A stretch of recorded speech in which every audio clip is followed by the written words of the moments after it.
Hello friends. Now there is one more problem related to your exam test. In a test, 5 questions are of the form state true or false. Exam में भी question होता है just state true and false statement दिए रहते हैं आपको खाली true लिखना है या फॉल्स लिखना है.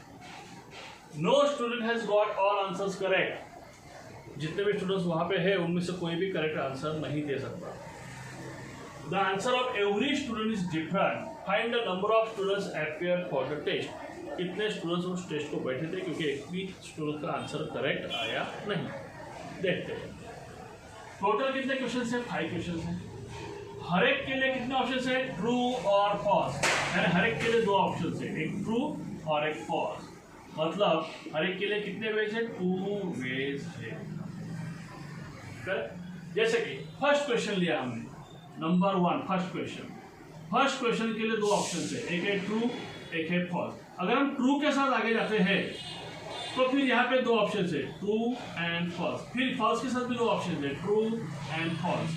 लाइक दिस हर एक के साथ हमें कितने 5 टाइम जाना है. क्वेश्चन 1 है फिर यहाँ पे क्वेश्चन 1 का ट्रू और फॉल्स आएगा तो फिर क्वेश्चन यहाँ से क्वेश्चन 2 के ऑप्शन मिलेंगे हमें.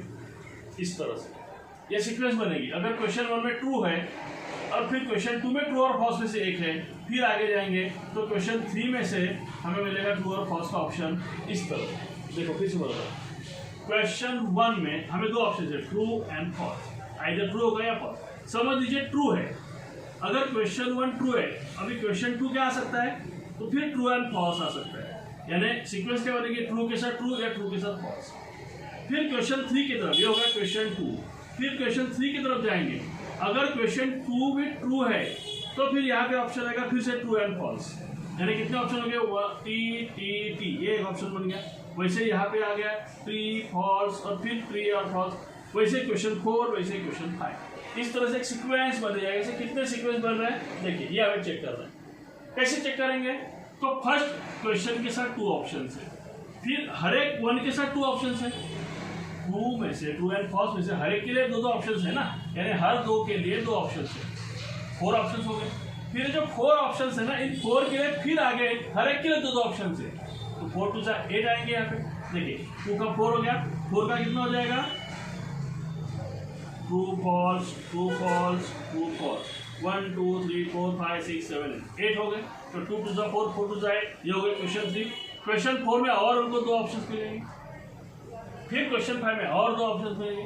इसका मतलब टोटल 2⁵5 ये हो गया number of ways to solve the 5 questions in that test. Correct. What is 2⁵5? It is 32. 32 total options are there. 5 questions को ट्रू और फॉल्स अगर सॉल्व करेंगे तो कितने सीक्वेंस में आंसर आ सकते हैं तो 32 अलग अलग सीक्वेंसेस पॉसिबल है. यानी 32 स्टूडेंट्स अगर वहाँ पे बैठे हैं तो उसमें से कितना करेक्ट आएगा एक को करेक्ट आना है. करेक्ट. कोई तो एक करेक्ट होगा ना तो वो करेक्ट आ जाएगा. एक सीक्वेंस ऐसे रहेगी जिसमें वो सब परफेक्ट आ गया सब जगह क्योंकि सारे ऑप्शन उसमें आ गए 32 में. उसमें से एक करेक्ट ऑप्शन भी होगा. लेकिन क्या दिया है answer of every students has. देखिए no student has got all answers correct. एक भी स्टूडेंट ऐसा नहीं है. तो जो आंसर करेक्ट देने वाला स्टूडेंट था वही नहीं है. यानी वही ऑप्शन डिलीट है. वो ऑप्शन कम हो गया. इसका मतलब 32 स्टूडेंट्स अगर बैठते हैं ना तो एक का आंसर करेक्ट आना ही था क्योंकि इसमें सारे ऑप्शन आ जाते थे. लेकिन एक भी आंसर करेक्ट नहीं आया मतलब जो करेक्ट आंसर वाली सीक्वेंस दे रही थी वो स्टूडेंट सही नहीं. तो कितने स्टूडेंट बैठे थे जितने बैठे थे सब फॉल्स वाले थे. एक अगर आ जाता तो उसको वो सीक्वेंस मिल जाती. तो फिर 32 में से अगर राइट वाला एक कैंसिल करें तो हमें कितने मिलेंगे 31. So how many students are there appeared for the exam? 31. देखिए लिखना कैसे. First every question has 2 ways to answer true and false. मतलब correct. So for 5 questions there are 2 into 2 into 2 into 2 like this 2⁵5 ways. That is 32 ways. Clear? That's why. But the correct option is 1. One sequence ऐसे जिसमें correct answer है. So one sequence there having correct answers for all tests, but no students is there having correct answer. So 32 minus 1 that means 31 students are there having wrong answers. ऐसा भी wrong answer वाली वहाँ बैठे हैं. So the number of students appeared for the test is 31. कितने बच्चे बैठे हैं? 31. सबके आंसर रॉन्ग. क्लियर? ध्यान में आ गया?